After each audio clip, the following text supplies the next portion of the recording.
Welcome into Saturday here on Tobacco Road Sports Radio, tobaccoroadsportsradio.com. It's the Desmond Johnson Show, our Saturday NFL Roundtable, getting you ready for the best of the best of the NFL weekend. Ben Troupe, former NFL tight end, and Ryan Smith, both co-hosts of Winning the Division, which you can find on the Keep Pounding Podcast Network, powered by the Fans First Sports Network. You can catch the video of that right here on Tobacco Road's YouTube channel every week, multiple episodes getting you ready for whether it's the Carolina Panthers or the NFL in general. They got you covered there. We got a lot of stuff to get into. We're about the quarter pole point of the season. I got questions for my guys. Let's go ahead and roll that intro. It's the Desmond Johnson Show on a Saturday. Live with Desmond Johnson, son, the live is one. Represent NC to the fullest. Yeah, welcome to the Carolinas. Everywhere you go, the sky is Carolina blue, the finest. Live action, feedback, the city needs that. I've been number one, no cap. Here's the recap. Adrenaline is my addiction. I'm about to relapse. Step on the turf if you won't and get your weed whacked. I'm going harder than a martyr on the starter end. It's the heart of man, that's a rap like a cardigan. I'm breaking records, it's fourth and inches, I count the seconds. The over-under's my roar of thunder, my secret weapon. Yeah, the game is to be told. I don't break, I break modes. Follow me on Tobacco Road.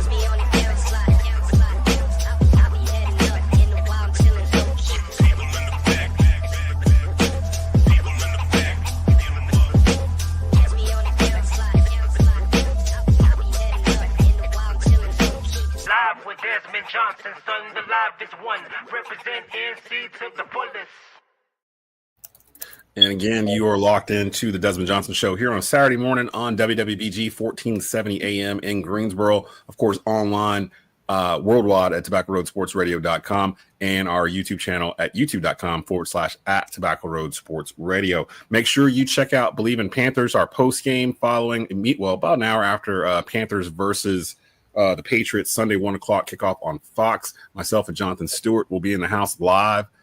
Post-game reactions on the Believe YouTube channel, youtube.com/at Believe. We're doing that every Sunday in season. So make sure you look forward to that. Guys, at the end of Sunday, at the end of Monday, we'll be at the quarter pole mark of the 2025 NFL season. And we've got, I think, enough track to kind of look at some teams and see who's good, who's not. And a little bit we'll do contender, pretender.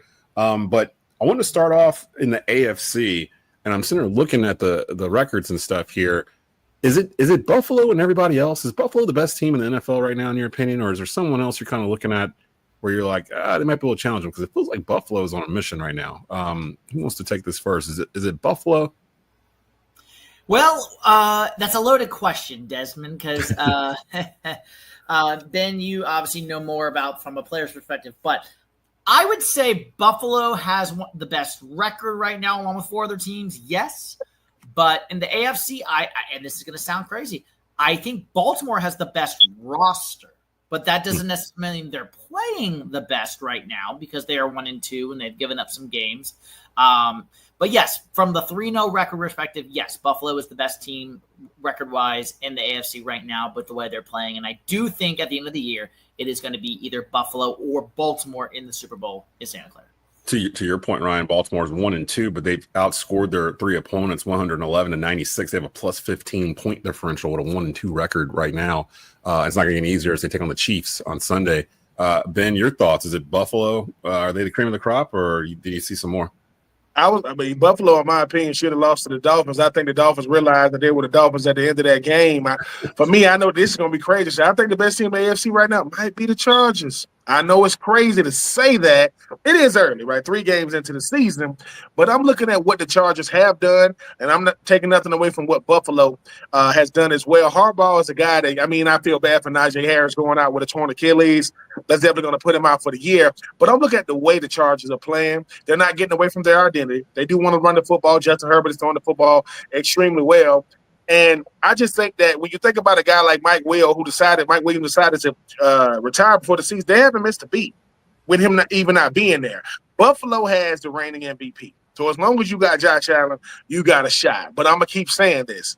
If Josh Allen has to play well for Buffalo to win, I don't know if that's going to be a winning recipe for 14, 15 more weeks left in the season. It's been the winning recipe thus far. But Harbaugh is saying, I'm not putting Justin Herbert in a position to win us games. I'm just not putting him in a position to lose us games either. So right now, I'm gonna say Chargers 1A, Buffalo 1B.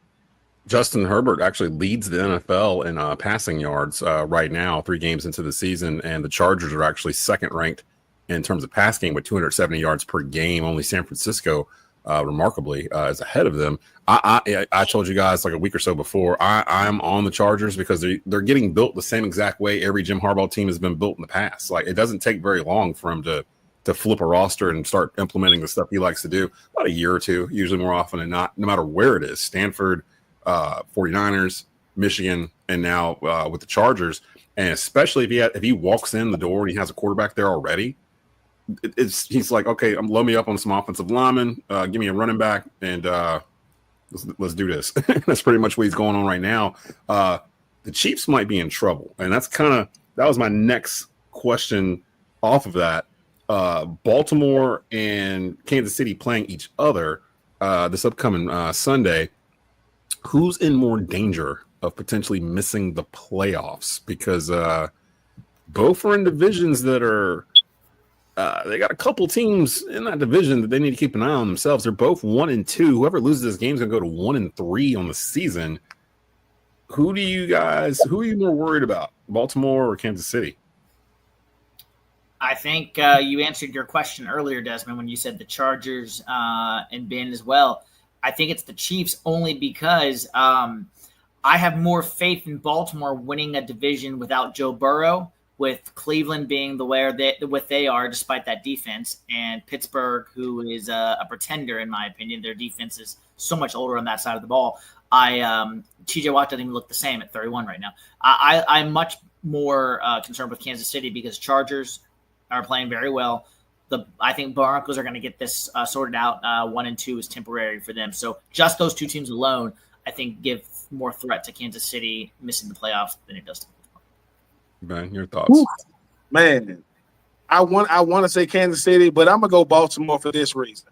I know it's uncanny for a guy like Derrick Henry to have those type of fumbles 3 straight games. Baltimore defense is not good, and no one wants to say that. They cannot stop anybody. And I think the thing about Baltimore is known for defense the same way we know Pittsburgh for defense. The problem is Baltimore can't stop anybody. If you need Baltimore's defense to get off the field, they can. If you need them to make a stop, they can. Marlon Humphrey, the entire world knew that Amon-Ra Brown was going to get the ball in that 4th down, except Marlon Humphrey. And I think when you have situations like that, you can't build your resume off what you used to do. It's what you're doing. And if you are Baltimore, Lamar Jackson has been phenomenal this year. Nothing to show for it because, obviously Derrick Henry's putting the ball on the ground. Neither Lamar Jackson or Derrick Henry play defense. And their defense can't get off the field. So I expect Kansas City to figure out because that's just what they do.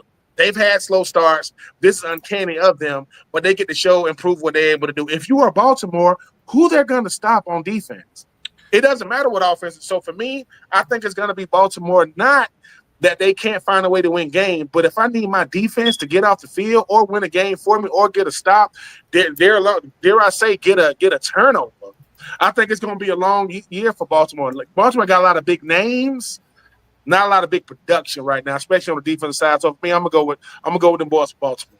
You make an excellent point with their defense. I didn't realize. I just went to go look. Baltimore ranks dead last in total defense. They're allowing 415 yards a game. That's worse than Dallas. That's worse than the Giants. Man, that's worse than everybody. It's when you think of all the teams where we're like, but their defense is kind of suspect. It's worse than the Panthers. It's like a Swiss cheese type of defense, apparently, where everybody's just kind of running wherever they want to go. I think people are still thinking about the early 2000s Baltimore Ravens with Ray Lewis and Ed Reed and Goose and those guys. They haven't had a defense like that in a very long time. Actually, they've never really had one with Lamar Jackson. So you make a good point there with their defense. I am concerned about Kansas City, primarily, and you can attest to this, Ben. Since Pat Mahomes has gotten there, I think Kansas City has played more actual NFL games than any other team in the NFL. Like, if you add in postseason, they literally played in February pretty much every year. They've played in February almost every year for 6 years, 7 years now. Like, you're starting to see the wheels fall off in terms of health, like with some of the players. And some of the players are younger players that weren't even there for the first part of it. But just that constant grind. Talk to me a little bit about that. Like, being on squads where you're playing deep into January, and then you get to your offseason, you come back, You're playing again, like when you're on a good team and you're going to play longer than Christmas or whatever. How long can you sustain that without a drop off and just not talent, but just human possibility of being able to continue to do this sport, just constantly running your body into each other over and over and over. And they're doing it more than everybody else. And we just kind of saw it with the Celtics in the NBA.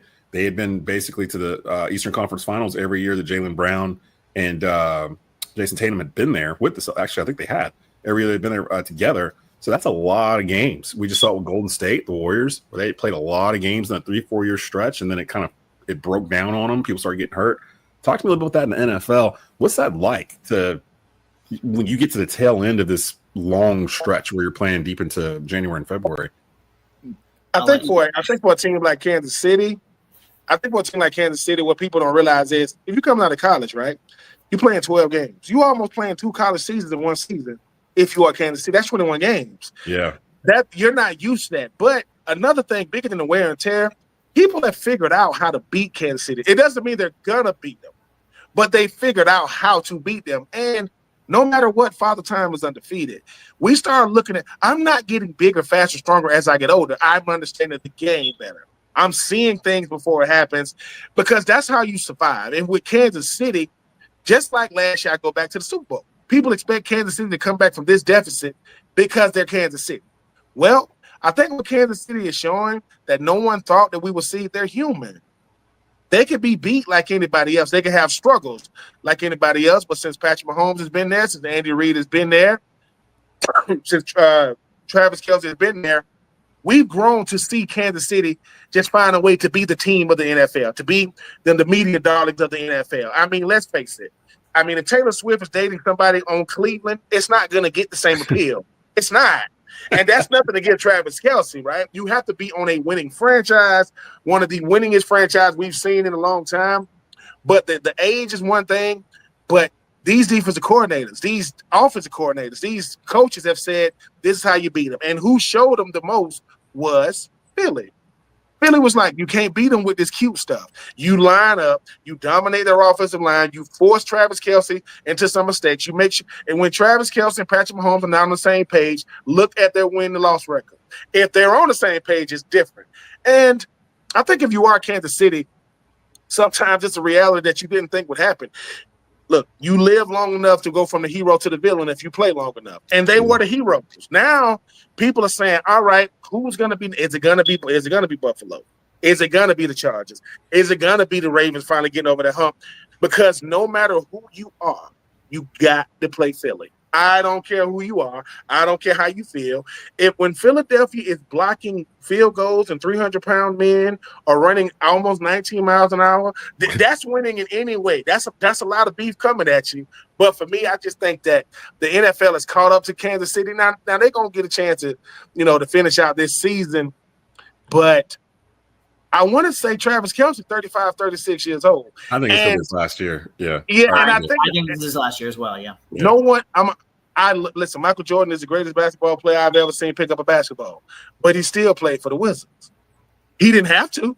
And if you don't want me to judge him with the Wizards, don't go over there. And I think he was all right with the Wizards, though. That's the whole thing, though. He was all right. He wouldn't Mike. I mean, he wouldn't. And think about it, though, Des. Most of these young people growing up only wore Michael Jordan. Their favorite player is Kobe, rightfully so, or LeBron. Yeah. Right. The Last Dance comes out, and that's literally talking about one season.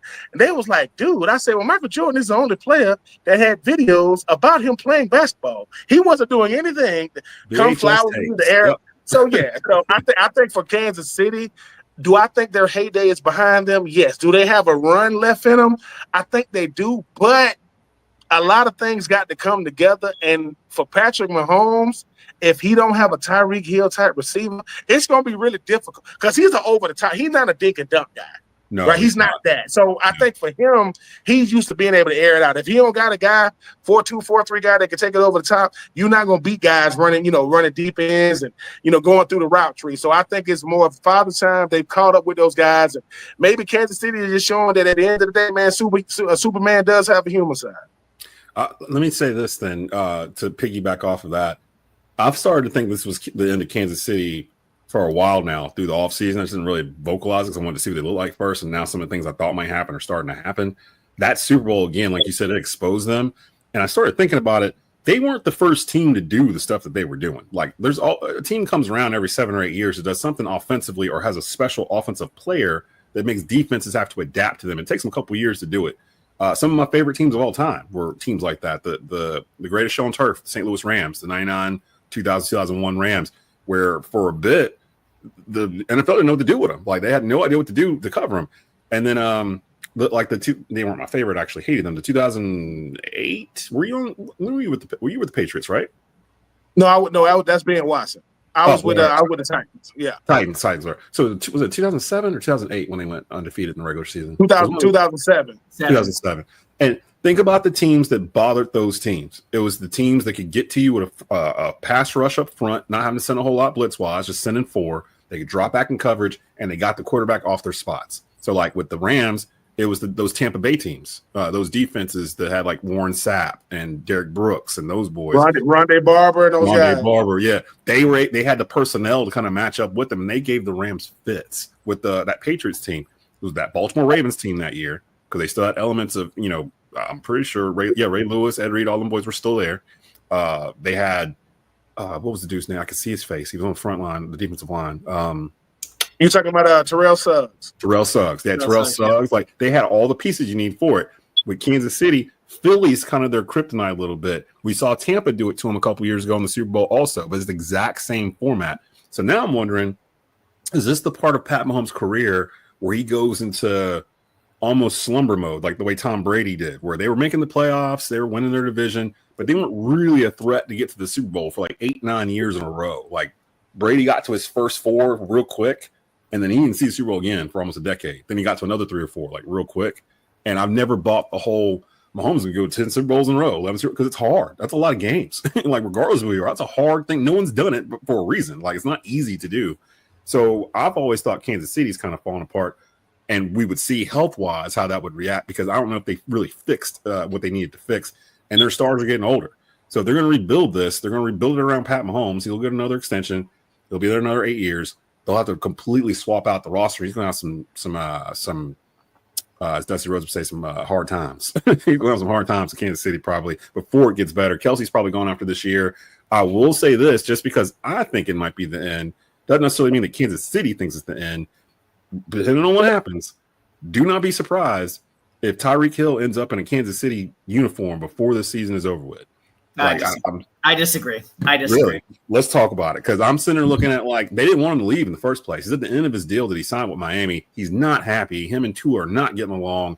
They're not happy with each other. He never wanted to leave Kansas City. So if you can convince me that Kansas City might not, kick that rock and see what's popping and maybe bring him back home. Ben can maybe put this to bed more than I can, but I've heard some pretty good sourcing that he might have burned up one too many bridges in his departure there after he left, and I don't think Kansas City is going to go down that road again.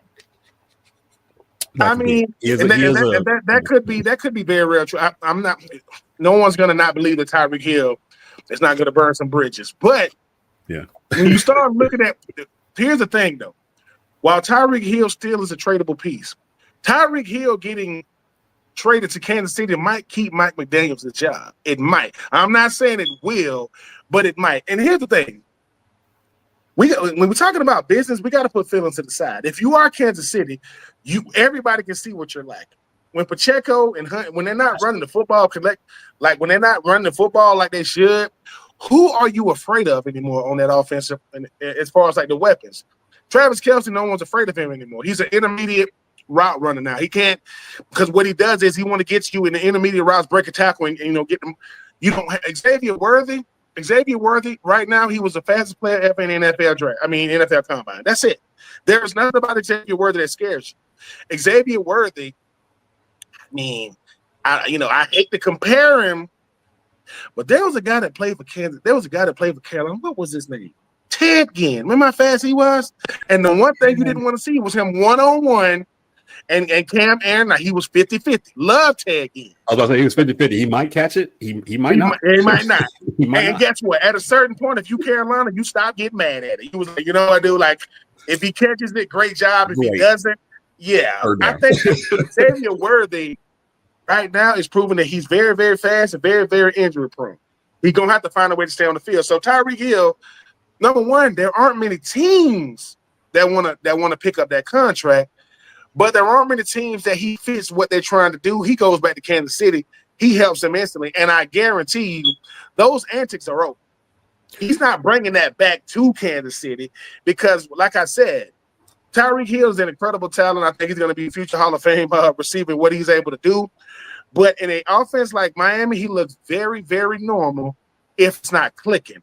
If he got Pat Mahomes, man, who you gonna? They're gonna try to double him. So yeah, I do think he got a shot to get back to Kansas City. The question is, is Kansas City willing to? Because that's a big contract. Is he willing to restructure it to do it? Because he's already re-signed twice since he's been in Miami. Nothing, because if Kansas City wasn't 1-2 with no deep threat, I would say absolutely not. They have nobody right now that scares you on offense. And Patrick Mahomes making a big throw, that's him improvising. He can't sit in the pocket and just deliver the football. He got to get outside because, like I said, that offensive line needs a lot of help right now, and that team needs a lot of help because their best player on defense is Chris Jones, and Chris Jones got exposed week one. He's doing things that a rookie shouldn't do. He's like 33, 34, something like that. So he's on. Yeah, he's in a. I think he's in his early 30s, and I think the thing about it is his best years are behind him as well. They have some big time players, future Hall of Famers. When you talk about Pat Mahomes, Travis Kelce, Chris Jones, McDuffie is to me a top 10 corner, but he be kind of in it. I just think this Kansas City team got a lot of problems. Tyreek Hill could sure up one, and Big Red don't come to him and say, listen, if we do bring you back, it's gonna be like what Sean McVay traded for Jalen Ramsey. He gonna say, look, if we do this, I need you to do this for me. And I don't need you to forget either. I don't want you making headlines for the wrong reasons because, as Andy Reid will tell you, I cut T.O. You're no T.O. now. If I cut him, just know I got a track record of dealing with big-time receivers in the past. I don't know if your abs look like his when he was out there doing the abs on his, that craziness. But I will say this, Andy Reid is a coach that has literally dealt and seen it all in Philly. So if Tyreek Hill does come back, I wouldn't be surprised because Mike McDaniels in Miami, wow. If Tua is online talking about what Cam Newton said about him, when you talking about somebody saying things like, yeah, I'm just saying it's a long season when you listen, we content creators on this side. If they responded to us personally, that's good for us, but that's bad for them. They ain't supposed to be paying attention to us. Like they're supposed to be worried about Sunday. And I'll say this because I got to take a quick commercial break for radio. I hope Miami continues to fall the way they are, because the Panthers have to play them in like 2 weeks or something like that. And next week. Yeah, next week. So as a matter of fact, I'll be on Perfectville on Believes Network, the Dolphins show next week. I hope it happens because what I really want to happen, forget sending off, forget sending him to Kansas City. I want Miami to deal Jalen Waddle to Carolina. Oh, let me tell y'all something. If that happens, I'm gonna start talking about some conspiracies going on. If Jalen Waddle is in two guys, I say this: if Jalen Waddle is in Carolina, I mean, I can rock with it, dude. But I'm like, I got a better one for you. I got a better one for you. It's already got some smoke. DJ Moore coming back to Carolina. See, I saw that too, and I'm like, Waddle's younger though, isn't he? He is. He is. And Waddle played with Bryce at Alabama, right? Like they were teammates at Alabama, weren't they? Yes, they were. They were. And Ted gives you Ted is giving you DJ you're getting right now. Yeah, you're getting all you need. He's giving it to you right anyway. Now Jalen Waddle would be take the top off the back end of the defense. That is what they would be missing. Correct. Yeah. Jalen Waddle will become y'all number one if he comes to Carolina, and I think Ted is only gonna eat in a situation like that. I don't like that for y'all, but I do like that. But for Carolina, we'll see if that actually happens. So like Ryan, I gotta take a break. Ryan, so like if you're Dan Morgan and you're sitting there looking at Miami, are we going to Miami or are they coming up here? They're in Charlotte. Okay, so they're up here. So their GM's gonna be wandering around on the field. Dan Morgan likes to talk. He likes to kick the tire, see what's going on. He'll be like, "Hey man, what if I give you Xavier Legette, a 2026 first, a third,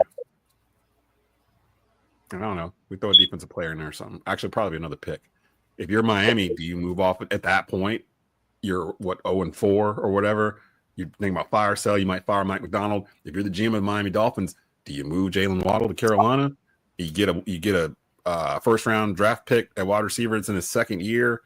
You don't know what might happen with him. You get some picks. Carolina gets the wide receiver. Yeah. Might be Daniel first off, but I think he said McDonald, but that's okay. Xavier Legette, I agree with, but I think a first is too pricey. I think Dan Morgan won't do that. So Legette in a second. Second. Yeah, Legette in a second. That'd be the most I would do, but I would actually try for a third if they would take a third. But the only reason why they're going to say no is, again, if Carolina's going to the playoffs every year, I give you that first because you're down in the bottom of the first. But when you start talking about top 10, top 15, those are guys that can help shape your that's another entire franchise. But if this is 2026, and just say y'all won the division in 2025, and y'all picking late, that's why people saying, "Hey man, why would Green Bay give up that? Because they know they're gonna be picking late. They're gonna be in the NFC Championship. Give it up. Give it to them. And you're not getting a Micah Parsons down there. So I can give you that for a high second round pick, pretty much. Like, I mean, literally, because Green Bay was good before he got there. Like, I mean, it was good. Okay, so I'm gonna take a quick commercial break. When we come back, Contenders and Pretenders 3.0 edition. Well, not 3.0, but 3-0 edition. All the undefeated teams in the NFL. We'll try to figure out who is a contender, who is a pretender. Back in just a bit here on the Desmond Johnson Show.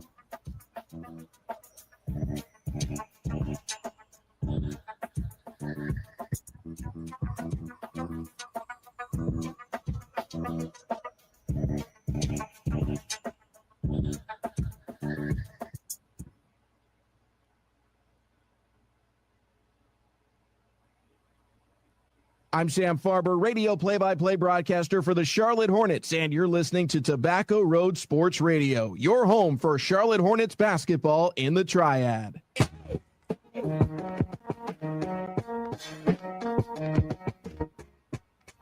Welcome back to the Desmond Johnson Show here on a Saturday morning on WWBG 1470 AM, Tobacco Road Sports Radio.com, and our YouTube channel. Make sure you rate and subscribe. YouTube.com/@Tobacco Road Sports Radio, where you can catch this 3 times a week. You can catch the Keep Pounding Podcast Network, where you can get all the info you need for the Carolina Panthers, NFL, and more. Live sporting events from around the Triad, high school sports, North Carolina A&T athletics, and much, much more. So definitely come find us. Check us out over there. Got Ben Troupe and Ryan Smith in the house, co-host of Winning the Division, which you can hear on the Keep Pounding Podcast Network and Tobacco Road Sports Radio.com each week during the NFL season and beyond. Actually, they actually pull it during the offseason as well. We're going to go rapid fire real quick because I'm going to run out of time on WWBG. Contender or Pretender 3.0 edition. We've got a number of teams. I'm going to pull a couple of 2-1 teams in here too, just to make it interesting. But we're going to start off with the 3-0 teams. Contender or Pretender. Let's just start off with them. Leaders of the AFC East, the Buffalo Bills. Contender. Yeah. Contender. Absolutely. I mean, they're playing very well. Yes. They've not scored their opponents by 31 points in the first 3 weeks. I mean, what can you say? Like, I thought this was the last end of their window, their year. Like, I've always said, NFL teams, once you get to a conference championship, you have a 4-year window with the group that you have right there to get to the Super Bowl and win one. And I feel like this is Buffalo's 4th year, like right now. Baltimore's kind of in that same boat too, where they're around year 3, year 4, where they're right there. Meanwhile, Kansas City has jumped out of their window. Like, they are a couple years past the window where I said, which is why I kind of expected them to fall back to the mean. Other 3-0 teams in the NFL, the Indianapolis Colts.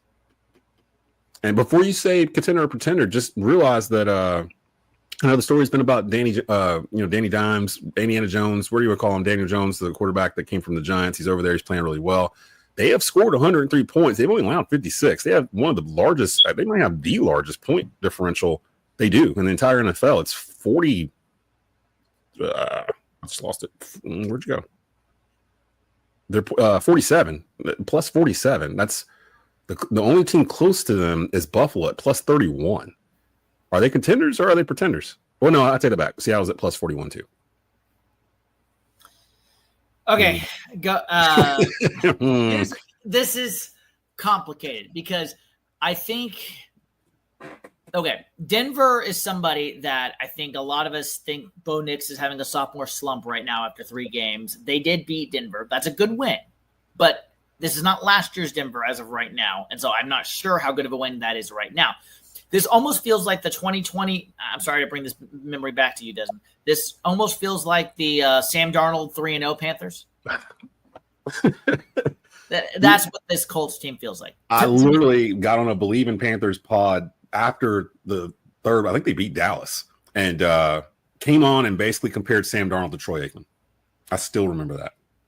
And then the bottom fell out. Like the very next week, the bottom completely fell out of that team. But carry on. So for me, as of now, pretender. If they beat the Rams this weekend, they'll have my attention. Ben, Colts. They are contenders for this reason. I want to say Daniel Jones is like number 2 or 3 in passing yards right now. Jonathan Taylor is he's the top rusher in the NFL. The one thing that is going to correlate to any good team is their rushing attack. That means that we got to get the rushing attack going early because we're going to need it late.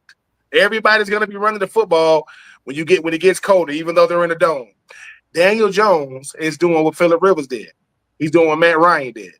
He did what Joe Flacco did. When veterans come in, they are going to run the offense. They're not going to improvise too much.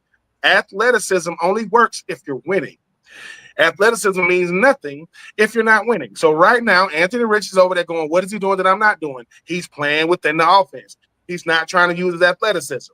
Get the ball to Jonathan Taylor. Get the ball to your playmakers. And guess what? They're contenders for this reason. The best team not named them in the AFC South is Jacksonville. The Titans not going to do nothing. And Houston is 0-3. They are definitely contenders because they're going to put so many wins out there that the 0-3 teams are going to be spending the rest of the year just trying to hit the 500. Yes, they are very much a contender. That's a good point about the AFC South. The Titans, they just picked number 1 overall this past draft. And they're 0-3. They've got a rookie quarterback, Cam Ward, under center. Houston, the wheels have just fallen off the wagon. I didn't agree with them getting rid of Laramie Tunsil, the left tackle. I thought that was the beginning of the end of their offensive line and the continuity there. And it seems like C.J. Stroud is kind of going backwards in terms of development, which is sad, but it reminds me of the conversations that myself, Ryan, and other Panther content creators were having about C.J. Stroud versus Bryce Young and where we are now as we're going into year 3 with both of them, where it feels like Bryce's trajectory is kind of doing like this, and CJ's is kind of falling back down to a mean of some sorts, but through no fault of his own, really through the fault of his franchise he's with. They haven't really helped him. And they had a bunch of draft picks to help him with too. Remember from the Deshaun Watson trade to Cleveland and stuff they did prior to that, they got some pieces in there, but 0-3, I don't think a team has made it to the Super Bowl after an 0-3 start. I think only a few of me made the playoffs. So only a few teams. So that's tough sledding there. I'm going to skip the Philadelphia Eagles because they're defending Super Bowl champions and they're 3-0. So clearly they're a contender. We kind of talked about the Chargers earlier. Contender. I'm going to leave them in contender status too because of what we talked about with them, with Jim Harbaugh being the coach and them having not being he's really a top 5 quarterback right now in Justin Herbert. So he has that combination plus a stout defense and a good offensive line. Jim Harbaugh is going to win you more games than he loses, and they're going to probably make it to the conference championship game, which is what he was doing before. Tampa Bay, 3-0. They've won the NFC South, I believe, 3 years in a row, if I'm not mistaken. Contenders or pretenders? Because they're kind of flying under the radar for a 3-0 team. I mean, they're a contender for this reason. They've won all 3 of their games pretty much at the last second, but with a combination of about 3 or 4 of their starting offensive line either missing or starting at another position that's not their natural position. And so that is very hard to do. And so for that reason alone, I think they're contenders. But I do think they are definitely in contention to win this division again, if not go deep in the playoffs. Yeah, they are contenders for these 2 reasons. Number one, Baker Mayfield is playing with a lot of confidence, and then you look at the type of culture they got around him. And number 2 is they have been if Philadelphia is the kryptonite to Kansas City, the Bucs are the kryptonite to the Eagles. They have beaten up on the Eagles. I think they're like 3-1 against them. Whenever I can go up against the best team in the NFL defending, world champions now, I would say yes. That's why. And the thing about Baker Mayfield is he understands this. Look, yes, no pun intended. We call it winning the division for this reason. My goal is to win my division so I get home playoff games. I don't got to worry about going on the road. I don't got to worry about what everybody's going to do week 17, week 16. And their replacement of Mike Evans is right. Emeka Ibuka is, he's good. The dude is playing big time. He is what Ted is to Bryce Young. You got to have a guy that gets open. What Mike Evans has done over his 11-year or 12-year career now is, I'm going to get open no matter what. And I don't care about the 40 time. I care about getting open and catch radius. Well, when Mike Evans went down, everybody go, Mike Evans going to be out? Because that's how much he means to the offense. Not that he's putting up big-time numbers. But, yeah, the Bucs are the class of the NFC South. And outside of Carolina, there is nobody else to even begin to even talk about dethroning them in 2025. I will say we will know a lot more about the NFC South by the end of the day Sunday, because I feel like Carolina Panther fans, we enjoyed our Sunday evening. We enjoyed our victory Monday. And by the time we got to Tuesday, we're like, okay, can they do it again? Because if they don't do it again, then we're going to look at that game as a fluke. And it was more Atlanta than us. If they come out again on Sunday against the Patriots, and to be honest, Ryan, I'm still looking at their schedule. It lines up for them to go on a little run. If they can keep doing what they were doing on Sunday and just basically don't give the other team the ball, because that's really their number one weakness this year. Don't fumble it or intercept the ball in the first 8 minutes of the game, and you might be okay and be able to carry a game plan on. And we finally got a chance to see them do it on Sunday. If Carolina leaves New England with a win and they're 2-2, we'll see how the rest of the season goes or whatever. We might get a flex game somewhere later on if they keep on playing like that. So we'll see. And then of course, I saved them for last. The San Francisco 49ers, they're 3-0, but is it fool's gold? Because their starting quarterback is out, Brock Purdy, with basically turf toe. And I don't know how long he's going to be out, because that's one of them things we talked about last week. That ended Deion Sanders' career. It's one of them tricky kind of injuries. George Kittle is out. I can't remember what his injury is, but he's out. And then Joey Bosa. Out for the year. Out for the year with a torn ACL. Nick Bosa. I'm sorry. Joey Bosa's not there. Nick Bosa, his brother. Which is probably one of their better defensive players. San Francisco's kind of doing the same thing I was talking about with Kansas City. San Francisco's played a lot of extra games outside of the regular season the past 4 years or so, like in their window. Went to a Super Bowl, lost to the Kansas City Chiefs. They've played deep into these seasons too, and you're starting to see injuries pile up with them. But they're 3-0. Mac Jones might be better than Brock Purdy in terms of being a quarterback. Just thoughts on San Francisco. Are you buying this with them being 3-0? Do you think they can continue to do this? Or are you looking at like the Rams in particular in their division are right behind them? Well, actually, the whole entire division is 2-1 right behind them. So are they contenders or pretenders, and can they sustain this? I think they are contenders. I mean, have you seen that schedule? It's not very hard at all. Now, granted, and with the caveat that if Christian McCaffrey stays healthy for the majority of the games, then I think they will definitely stay in that status. If he goes down at any time for an extended period of time, then I think they become pretender again. And Trent Williams, either one of those, the left tackle. George Kittle, they can play without him. Surprisingly, they can play without Brock Purdy because Mac Jones fits Shanahan's system for what he wants to do. So those are the guys that they can play without. They cannot play without McCaffrey. They cannot play without Trent Williams. Those are the two they cannot play without, and they're still standing right now. So contender with the caveat of health. Ben, you buying or selling San Francisco? I'm selling them for this reason right here. I think the thing about the San Francisco 49ers is everybody's going to deal with the injury bug, but look at who's getting injured. I mean, yes, Nick Bosa isn't the player he was when he won Defensive Player of the Year, but that's going to hurt when you talk about teams that want to throw the football. As we mentioned, everybody in your division is 2-1. No one saw everybody in your division being good like this. So for San Francisco, their only shot at making the playoffs is to win the division. I don't see them being a wild card. So for that reason, I'm going to say pretenders, because when Brock Purdy does come back, right, yes, you got Ricky Pearsall, right? Yes, you got Christian McCaffrey. But as you always be saying, Smitty, we don't know how healthy Christian McCaffrey really is. He's healthy right now. Right. He's been dealing with injuries since outside of the Offensive Player of the Year.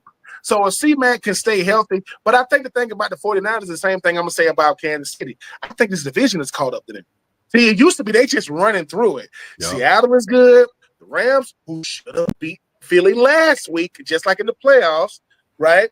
And I think Arizona. So because the division is caught up, I don't think that bodes well, because Seattle might have – they're the ones that's right on their heels, and you got Matthew Stafford, and we'll see what Kyler Murray does down the stretch. So because of the division, I don't see them making the playoffs. I see them having a good run, but somebody gets injured either for the year or for a team every week. It's happening in the league every single week.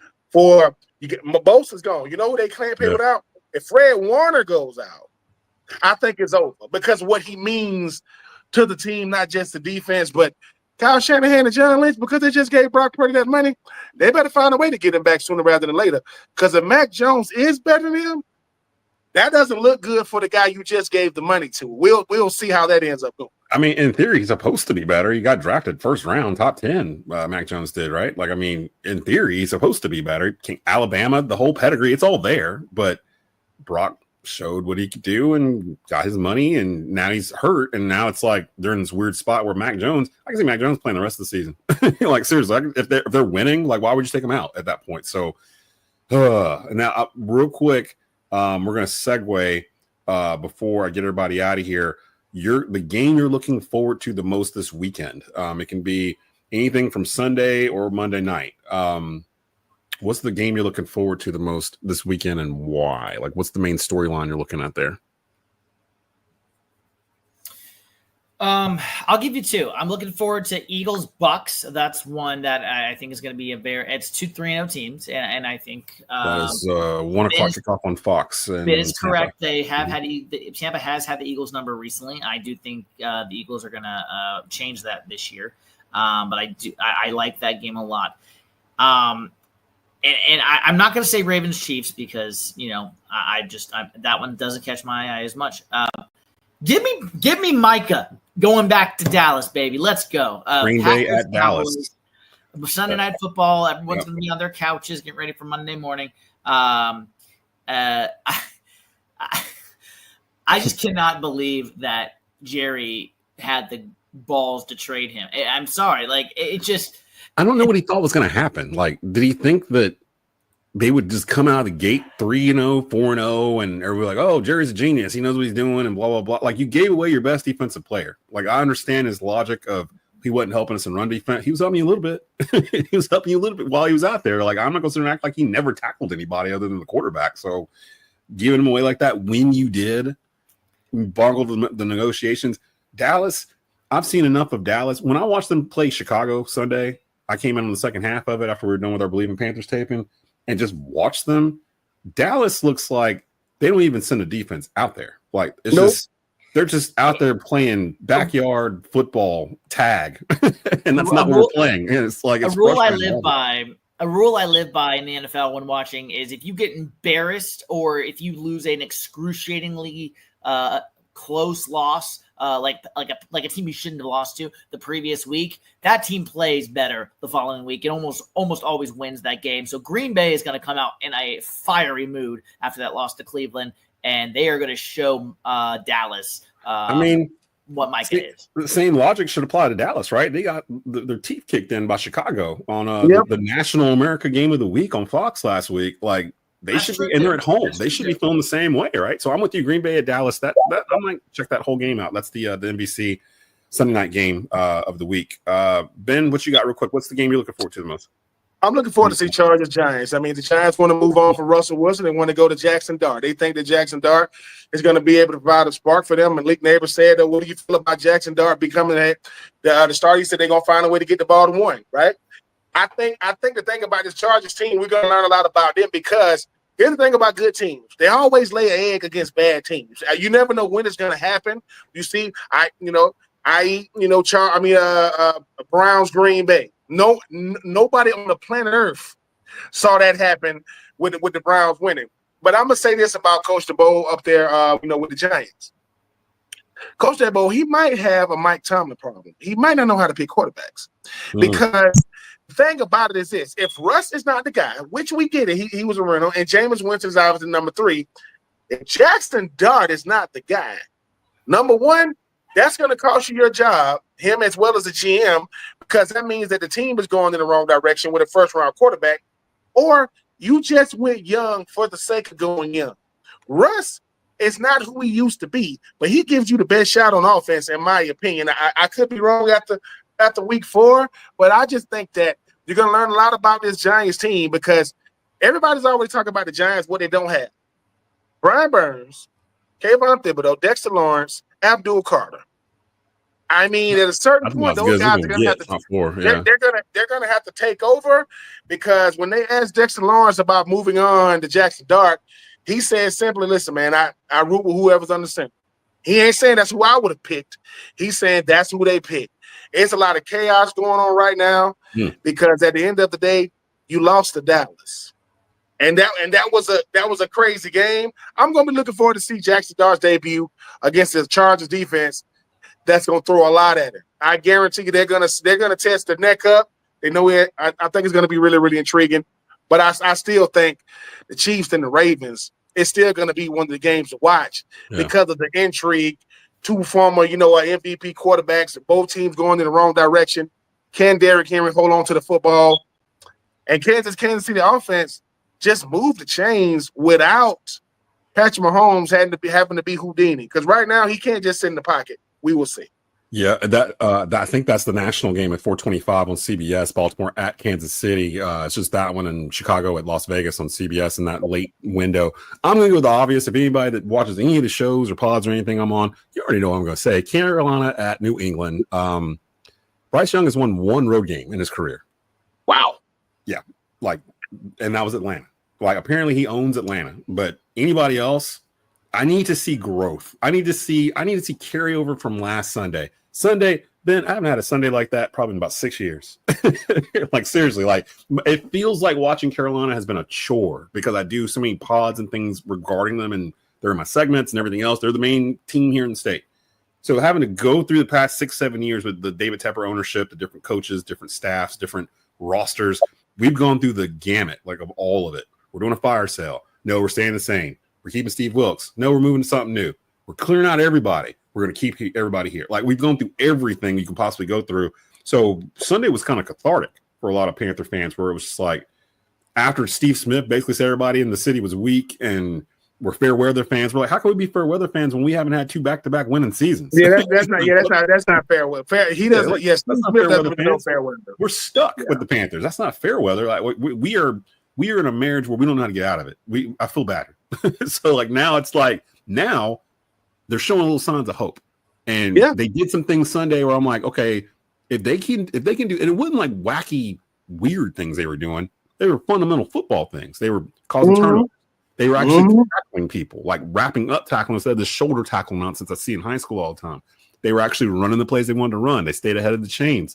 They bothered Atlanta. They didn't get a single sack, but they bothered Penix Jr. so much that he was sitting the bench with 10 minutes to go in the game. I need to see that. If the defense takes control and we start to figure out what the identity of this team is, then it's a whole different ballgame in Carolina. So for me, it's Carolina and the Patriots, because the Patriots can be had. After talking to Chris Hogan earlier this week, they have some of the similar problems we do. They're kind of in the same boat in terms of where they are in development-wise. So that's a game that can kind of go. So my Sunday is actually looking like it's shaping out to be Carolina at New England at 1:00, and then Baltimore at Kansas City at 4:25, and then Green Bay at Dallas at 8:20. You got to. If I will say this about Carolina, and I know I said this to Smitty. If y'all can win like that when the quarterback didn't play well, what happens when you play like that and he does play well? What happens when they get Jalen Waddle? Listen, let me tell you something right now. If it's breaking news, y'all got Jalen Waddle, win the division, might have to take a certain, might have to take a little hiatus a little bit. I'm just man, we're gonna come on. I will say this about Smitty. When Smitty was texting me on Sunday, yes, my phone was still working. No, I didn't switch my phone number. I was like, what in the world is, how hard it is to not score a point in the NFL? That is extremely difficult. Atlanta never made it to the Carolina 30-yard line. Yeah, they never made it to the 35-yard line the entire game. And I didn't realize that. One thing I will say about this that I want to keep an eye on, because I'm starting to see the national media pick up on it, the kicker that they picked up that's doing these knuckleball kicks on the kickoff returns. I've been ridiculing kickoff returns since they changed them. But if Carolina's figured out a way to use it to their advantage, I think the Rams are starting to do it a little bit last week too, where this dude is kicking these knuckleballs in. They're doing this sideways, and when they hit the ground, it's almost like they're hitting a bag of rocks. You don't know where this is going to go. There's probably 3 times in that game, Ryan, where the return man had to stop and gather the ball 2-3 times before he could get it, and then there's 2 Panthers on top of him, and their average start position was the 21-yard line.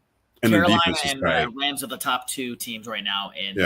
I want I want to see if they carry that over. So I'm out of time. We got to get out of here. This was a fun one. We'll be back next Saturday previewing week 5 in the NFL. Back to our regularly scheduled programming next week. We were on buys for a lot of the high school stuff. A lot of the teams that we have are on buys this Friday. So we do have Grimsley versus, actually, no, that already happened. That was last night. So don't worry about that.